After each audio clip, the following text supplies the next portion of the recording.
간절히 다음 주일입니다. 분명한 건 우리는 하나님이 이 땅에 오셨다. 하나님이 이 땅에 오신 일이 성탄절이다 라고 하는 걸 저희가 기억해야 될 줄로 믿습니다. 왜 하나님이 이 땅에 오셨을까요? 성자 하나님, 성부 하나님이 독생자 예수 그리스도 당신의 하나뿐인 아들을 이 땅에 보내셨을까? 저와 여러분은 오늘 본문 통하여 이 땅에 오신 기정한 말씀을 나누어 볼까 합니다. 어쩌면 이것이 성경 전체의 주제이고 성경을 우리에게 허락해 주신 이유이며 목적이기도 합니다. 그건 바로 구속이지요. 구원이며 그 안에는 하나님의 사랑이 담겨 있는 것이 성경의 목적인데 이것이 이 땅에 오신 예수님 때문에 이루어지고 구약에는 오실 예수님을 이야기하고 신약 성경 사복음서는 오신 예수님 그리고 요한복음 로마서부터 사도행전부터 요한계시록까지는 다시 오실 예수님 그 예수님이 주인공인 성경임을 우리가 잘 알고 있습니다.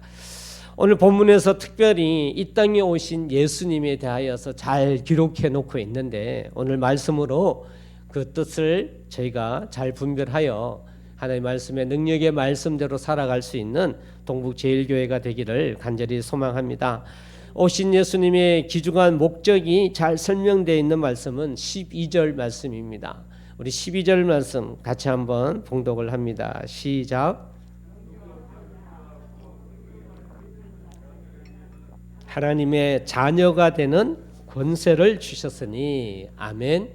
주님이 이 땅에 오신 이유는 우리를 위하여 이 땅에 오셨고 그분을 우리는 대속자, 대신하여 속함을 받은 구약의 제사로 이야기하면 양의 제물처럼 희생 제물로 오신 그 대속자이시고 그 대속자이신 예수님은 곧 우리의 구원자이십니다.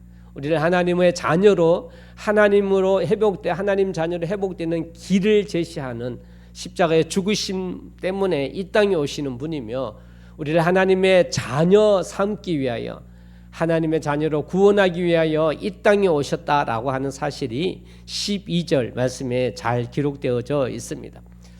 오늘 그렇지만 특별히 우리가 이건 너무나 잘 알고 있는데요. 이 목적만 있는 게 아닙니다.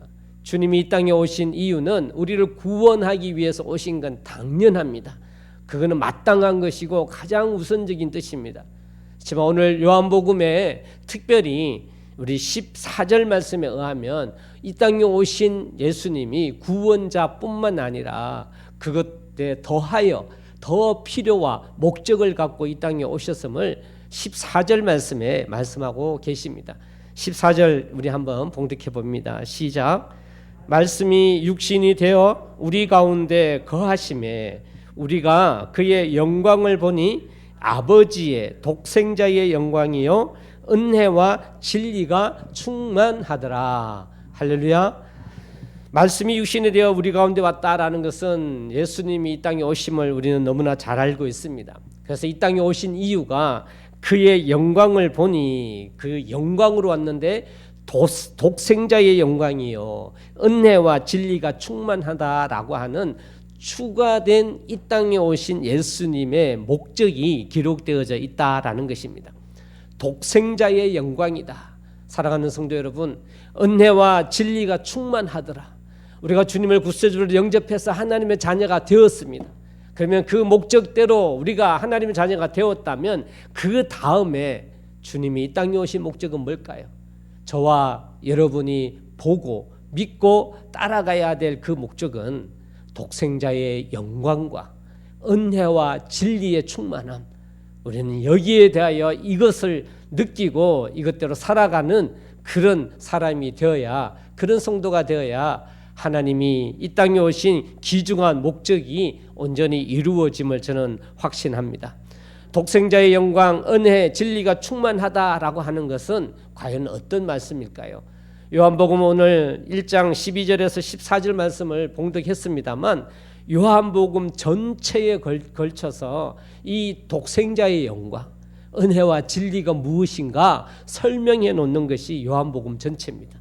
요한복음 1장 12절 14절은 요한복음의 서론의 부분에서 주님이 이 땅에 오신 이유가 우리를 구원하고 하나님의 자녀 삼기 위함이지만 동시에 독생자의 영광, 은혜와 진리가 충만한 것임을 이야기하고 계시는데, 그 다음에 이어지는 2장부터 요한복음 전체는 이것에 대한 설명이다라고 말해도 과언이 아닙니다.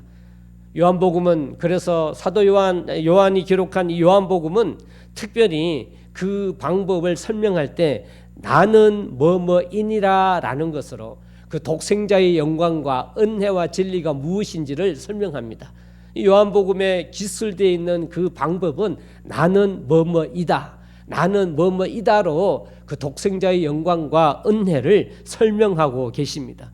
당신의 존재 증명을 설명하고 있고, 그 존재 증명은 요한복음에 의하면 그것이 특별히 삶의 능력, 주님이 우리에게 보여주시는 독생자의 영광과 은혜와 진리가 충만한 삶이 어떤 삶인가 우리에게 보여주시는, 가르치시는 말씀이 요한복음이다라고 할 수 있는 것입니다. 그 예로 보면 나는 무엇이다 라고 할 때 요한복음에 여러분 대표적으로 생각해 보면 나는 생명의 떡이다, 나는 세상의 빛이다, 나는 양의 문이다, 나는 선한 목자다, 나는 부활이요 생명이다, 나는 길이요 진리요 생명이다, 나는 참 포도나무다. 이게 요한복음에서 전체적으로 나와 있는 나는 무엇이다라는 예수 그리스도 독생자의 그 영광, 은혜와 진리에 대하여 그렇게 설명하고 있다라는 것입니다. 나는 무엇이다라고 하는 이 말씀의 상대적인 구약의 말씀은 어떤 말씀이냐면 바로 모세에게 나타나신 하나님이십니다. 하나님 모세를 세워서 이스라엘을 구원하셨죠. 출애굽을 하신 하나님입니다. 그때 모세를 부르실 때 불타는 떨기나무에서 나타난 그 하나님이 모세에게 나는 스스로 있는 자니라. 하나님 당신을 존재 증명을 설명한 성경에는 하나님을 설명해 나왔습니다. 그래서 우리가 하나님에 대하여서 알아야 잘 믿을 수 있는데, 하나님은 영이시다, 하나님은 말씀이시다, 그 중에 하나가 하나님은 스스로 있는 자이시다, 나는 무엇이다 라고 하는 것은 우리가 하나님을 믿기에 분명히 필요한 중요한 증명인 것입니다. 그 중에 독생자 영광, 그 독생자는 어떤 분이신가, 그것이 어떤 은혜와 진리가 있는가 라고 하는 말씀이 요한복음에 그렇게 나는 무엇이다 라고 하는 방금 앞에서 이야기 드렸던 그 말씀이 요한복음의 전체이다라는 겁니다.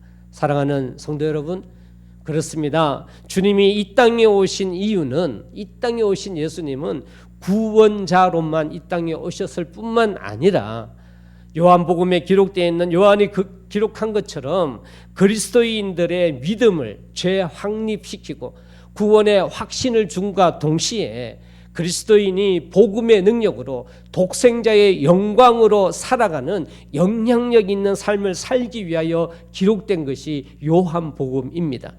여러분, 이 요한복음, 하나님이 그걸 위하여 또 핵심이 있는 요한복음 끝부분에 가서 이 독생자의 영광을 위하여 어떻게 살아가야 되는가에 대한 핵심적인 말씀 한 군데 찾아봅니다. 우리 요한복음 20장 31절 한번 찾아봅니다. 요한복음 20장 31절입니다.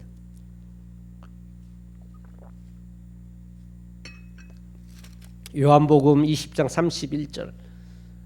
요한복음을 기록한 목적, 이걸 이 뒷부분에 가서 말씀합니다. 우리 합심해서 같이 한번 읽어봅니다. 시작. 너희로 예수께서 하나님의 아들 그리스도이심을 믿게 하려 하며 또 너희로 믿고 그 이름을 힘입어 생명을 얻게 하려 함이니라. 할렐루야. 믿을 뿐만 아니라 믿게 하며 또 너희로 믿고 어떻게 해요? 그 이름을 힘입어 생명의 능력, 생명의 영향력, 그 영향력으로 살아가기 위함이다라고 요한복음의 기록 목적을 설명하고 있습니다. 그렇기 때문에 이 땅에 오신 이유는 하나님이 우리 한 사람 한 사람, 저와 여러분, 하나님 우리를 구원하셨을 뿐만 아니라 우리를 통하여서 하나님의 생명력 있는 삶을 살게 하기 위하여 이 땅에 오셨다라고 하는 사실입니다. 이것이 독생자의 영광이라는 의미며 그 주님의 은혜와 진리가 충만한다라고 하는 의미다라고 하는 사실입니다. 주님께서 이 땅에 오신 목적, 이것이 목적인데 저와 여러분이 이번 성탄절 맞이하여서 또 여러분의 신앙 가운데 이 말씀으로 여러분의 삶이 주님이 이 땅에 오신 이유에 합당한 삶 살기를 주의 이름으로 간절히 소망합니다. 그럼 나는 지금 어떤 신앙을 살고 있는가? 늘 우리는 하나님의 말씀을 지금 나의 말씀으로 가져와야 합니다. 재밌는 이야기가 아니라 나의 신앙으로 가져와야 합니다. 저와 여러분 이 자리에 있는 분들은 주님을 구세주로 영접했습니다. 그래서 이 땅에 오신 구원자로서의 영향력, 그 영향력은 내가 이미 갖고 있습니다. 하지만 이제 더 나가서 그것으로 끝을 내서 안 되고 제가 자주 주장하는 성화의 구원, 그것처럼 우리의 삶이 주님이 이 땅에 오셨다면 우리는 독생자의 영광을 선포하며 누리는 강력의 삶을 살아야 될 줄로 믿습니다. 항상 우리의 삶을 통하여 하나님의 은혜가 선포되고 하나님의 진리가 지켜지는 그러한 삶을 살아가야 될 줄로 믿습니다. 여러분은 지금 어떠한 신앙의 삶을 살고 있습니까? 주님이 이 땅에 오신 이유, 구원을 이루었다면 이제는 여러분은 어떻게 살고 있는지 오늘 하나님 주신 말씀으로 여러분이 들으시고 이 말씀의 은혜 되시기를 진심으로 소망합니다. 정확하게 하나님의 이 목표 속에 나는 속해 있고 나는 그렇게 살아가고 있는지, 사랑하는 성도 여러분, 우리는 이렇게 합당한 영향력을 미치며 살아가야 될 줄로 믿습니다. 그래야 주님 이 땅에 오심이 헛되지 않아요. 나를 구원하셨지만 하나님의 독생자의 영광, 은혜가 충만한 삶을 살아야 헛되지 않다라는 것입니다. 저는 C.S. 루이스를 참 좋아해요. 이분이 물론 인본주의 뭐 이렇게 비판도 받고 있습니다만 수많은 책도 썼고 그 책은 참 은혜 같아요. 그리고 신앙의 가치관으로 저와 참 잘 맞습니다. 그래서 저는 C.S. 루이스라는 사람을 좋아하고 이 책을 많이 접했습니다. 그가 쓴 책 중에 하나에 이런 내용이 있습니다. 교회가 존재하는 이유는 그 어떤 것도 아닌 바로 사람들을 예수님께로 이끌어 작은 예수로 만드는 것이다. 그 일을 감당하지 못하는 한 모든 예배당과 선교와 설교와 심지어 성경 그 자체까지도 시간 낭비일 뿐이다. 하나님은 바로 그 목적을 위해 인간이 되셨다. 하나님 이 땅에 오신 이유가 우리로 하여금 예수님 닮은 작은 예수 만들기 왔다라는 중요한 표현을 C.S. 루이스라는 사람이 했습니다. 작은 예수. 이것이 오늘 본문처럼 저와 여러분이 독생자의 영광, 그분의 은혜와 진리가 내 속에 있는 삶, 그 삶을 말하는 것입니다. 이 삶이 없는 한 아무리 우리가 드려지는 예배가 헛될 수가 있다라고 강력하게 표현했다라고 말씀하고 있습니다. 사랑하는 성도 여러분, 저와 여러분의 삶은 오늘 주님께서 이렇게 말씀하신 것처럼 주님을 닮아가는 독생자의 영광을 누리는 삶이 저와 여러분에게 필요함을 믿으시기를 바랍니다. 저와 여러분이 많은 말씀을 들었습니다만 예수 그리스도를 닮아간다, 닮는다라는 표현 여러분 많이 듣고 잘 알고 있습니다만 이 닮는다라는 것조차 어쩌면 우리는 지금 선포된 하나님의 이 강력한 영향력이 아니라 어쩌면 순화해서 그것도 또한 받아들이고 있지는 않은지 모르겠습니다. 예수님을 닮는다라는 것은 그냥 내가 좋은 사람 되는 것으로 조용하고 얌전하고 또 안전해서 평안하게 살아가는 그러한 삶, 그러한 삶으로 우리는 부담을 느끼지 않는 말로 예수님 닮는다라고 여겨버리는 경우가 많습니다. 주님이 이 땅에 오신 이유는 구원자 되어 주셨지만 그들의 자녀된 자들이 독생자의 영광과 은혜와 진리가 충만한 강력한 삶을 살기를 원하셨다라는 사실을 여러분 꼭 기억하십시오. 예수님 닮는다라고 하는 건요, 그냥 좋은 사람이 아닙니다. 그냥 좋으면 좋은 대로 넘어가는 것이 예수님 닮는 게 아니다라는 겁니다. 도로시 엘 세이얼스라는 분도 책을 썼는데요, 그 책에서도 이러한 글이 있었습니다. 이 책의 또 한 부분을 읽어드립니다. 현대 기독교를 마치 상대를 불쾌하게 만들지 않는 솔깃한 싸구려 종교로 포장하는 것은 중대한 실수다. 예수님은 진리를 제시하는 데 있어서 겸손과 관용 대신 강경하게 나아갔고 사용하는 언어에 있어서도 아주 선동적이셨기에 도를 맞기도 하고 이곳저곳을 돌아다니다가 결국 선동자들과 군중들의 손에 교수형을 당했다. 예수님의 성품을 기이하게 망쳐놓고 지루하기 짝이 없는 인물로 만들어 놓은 건 이후 세대들이다. 유다 사자의 발톱을 깡그리 깎아버리고 겸손하고 한없이 부드러운 분으로 덮어 씌워 얌전한 고양이로 날조한 것이다. 여러분 좀 강하게 표현됐지만 저와 여러분의 신앙을 생각해 보아야 합니다. 주님께서 우리가 주님을 닮는다라고 할 때 그 주님은 그저 좋은 게 좋은 것으로 넘어간 그러한 모습이 아니었다라는 겁니다. 사도행전에 보면 그분은 은혜와 진리를 선포하고 지키기 위하여 하신 모습을 우리가 본다면 그분은 과히 강력이 아닐 수가 없습니다. 이 땅에 오신 예수님이 그 은혜와 독생자의 영광을 선포한 모습을 우리가 한번 생각해 보시기를 바랍니다. 그분이 하신 일들 보십시오. 외식하는 유대인들 모습 앞에 주님은 화를 내며 이 회칠할 무덤 같은 독사의 자식들아. 여러분 이건 정말 엄청난 표현이거든요. 주님은 그냥 넘어가지 않으셨습니다. 여러분의 우리의 여러 부분을 생각해 보십시오. 주님이 역사하실 때 혹 내가 나의 생각 때문에 염려하는 이들을 향하여 주님은 뭐라고 나무라하셨습니까? 또 주님이 또한 허락해 주신 달란트를 유용하게 사용하지 못한 이들을 향하여 주님은 뭐라고 선포하셨습니까?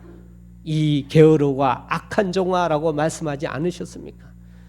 우리가 교만하지 못할 때 주님은 우리에게 뭐라고 야단을 치셨습니까? 사랑하는 성도 여러분, 하나님의 놀라운 영향력 안에 살아가지 못하고 회복되지 못하고 치유되지 못할 때 주님은 우리에게 뭐라고 선언하셨습니까? 주님의 그 하나님의 나라에 대한 열정, 하나님의 나라를 향하신 그 끊임없는 강력, 그 강력은 귀히 귀중하고 놀라운 일이었음을 기억하시기를 주의 이름으로 간절히 소망합니다. 이것이 주님이 오신 목적이요 하나님의 영광을 선포한 일이라고 하는 사실입니다. 저와 여러분이 그 주님을 믿고 있습니다. 그 주님으로 인하여 하나님의 자녀가 되었습니다. 주님을 닮는다라고 하는 건 그냥 그렇게 순하게 부드럽게 넘어가는 것이 절대 아닙니다. 저는 진리를 지키는 데 있어서는 강력해야 된다. 항상 그렇게 믿고 있습니다. 주님을 지키는 진리를 지키는 데 있어서는 절대 타협이 없어야 된다라는 마음을 갖고 있습니다. 굳건하게 하나님의 진리 안에 그 진리를 세우기 위해서 살아가야 됨을 저는 늘 생각을 하고 있다라고 하는 겁니다. 사랑하는 성도 여러분, 우리는 바로 이분을 믿고 있습니다. 이 목적으로 이 땅에 오신 예수님을 믿고 있습니다. 우리는 그분을 닮아가야 될 줄로 믿습니다. 요한복음은요, 그렇기 때문에 나는 무엇이다 뿐만 아니라 그분의 영광, 그분의 은혜와 진리가 놀라운 강력으로 선포되어 있는데, 특별하게 요한복음 전체에 보면 요한복음의 신학자들은요, 요한복음의 7가지 기적이 바로 그 주님이 행하신 능력, 강력, 하나님이 우리에게 선포하신 일들의 놀라운 그 우리가 감당해야 될 일을 보여주시는 기적이다라고 이야기합니다. 많은 부분 속에 요한복음에서 이야기하는 7가지의 기적이 선택되어 기록이 되어 있습니다. 여러분, 요한복음은 우리가 마태, 마가, 누가복음은 공관복음이라고 그래요. 이 3가지는 다 각각에서 있지만 요한복음의 요한은 이 세 복음서를 보고 기록한 겁니다. 제일 나중에 기록된 것이고 이 세 복음서를 갖고 요한복음의 특징을 만들었습니다. 그 특징이 나는 무엇이다 이고, 이 요한복음에 기록된 7가지의 기적 역시 그 하나님의 강력을 선포한 하나님의 하신 일을 말씀하고 있습니다.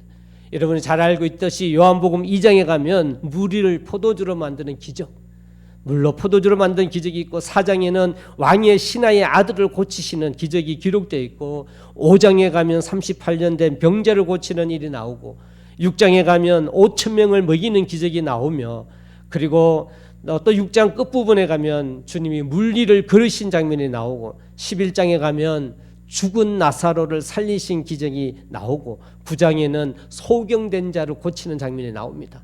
여러분, 죽은 자를 살리고 물리를 걷고 소경을 고치고 5천 명을 먹이는 그 수많은 기적이 선택되어 7가지가 요한복음에 기록이 되어 있다라고 하는 사실입니다. 사랑하는 성도 여러분, 예수님이 하나님의 아들입니다. 예수님이 그리스도이심을 우리는 믿고 있습니다.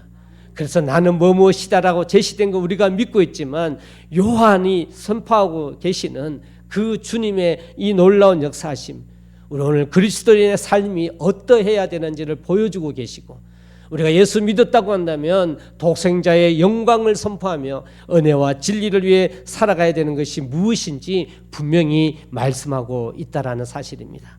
오늘 우리 2022년을 마무리해가는 이 과정 속에서 이 땅에 오신 예수님 그 성탄을 생각하며 저와 여러분의 믿음을 다시금 되새기며 강력하게 세워나가는 저와 여러분이 되기를 주의 이름으로 소망합니다. 우리 이 땅에 오신 예수님, 내가 살아가야 될 예수님을 우리는 그리스도인의 삶으로 정립하기를 진심으로 소망합니다. 마지막으로 오늘은 또 한 사람의 글을 소개하고자 합니다. G. 윌터 헨슨이라는 분이 쓴 글에도 이런 말이 있습니다. 나는 예수의 격렬한 감정을 보며 완전히 매료되었다. 연민의 아픈 정도가 아닌 가슴을 찍는 극률함, 지나가는 짜증 정도가 아닌 격렬한 분노, 조용한 눈물 정도가 아닌 고통스러운 신음, 엷은 미소 정도가 아닌 환희의 노래였다. 그분의 감정은 수중같이 맑은 물이 넘쳐 흐르는 계곡과 같았다. 할렐루야. 이 글의 묘사 또한 무엇입니까?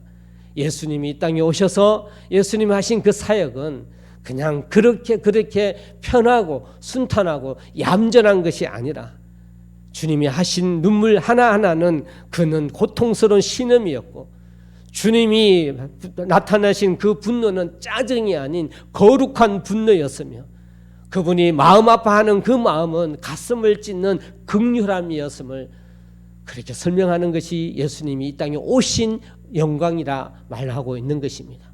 사랑하는 성도 여러분, 저와 여러분의 신앙에도 이러한 하나님의 신앙이 있기를 원합니다. 주님이 이 땅에 오신 진정한 이 놀라운 하나님의 목표가 저와 여러분의 신앙에 새겨지기를 원합니다. 주님의 그 강렬하신 놀라운 믿음이 여러분의 믿음이 되기를 원합니다. 더 이상은 연약하지 않기를 원합니다. 더 이상은 얌전하지 않기를 원합니다. 하나님의 그 긍휼하심으로 긍휼히 하시며 그 눈물로 애통해 나가며 하나님의 그 놀라우심으로 우리 2023년에는 강력함으로 우리의 귀중한 신앙을 살아가기를 원합니다. 동북 제1침례교회의 교회됨으로 선포하는 그러한 교회 성도 되기를 진심으로 소망합니다.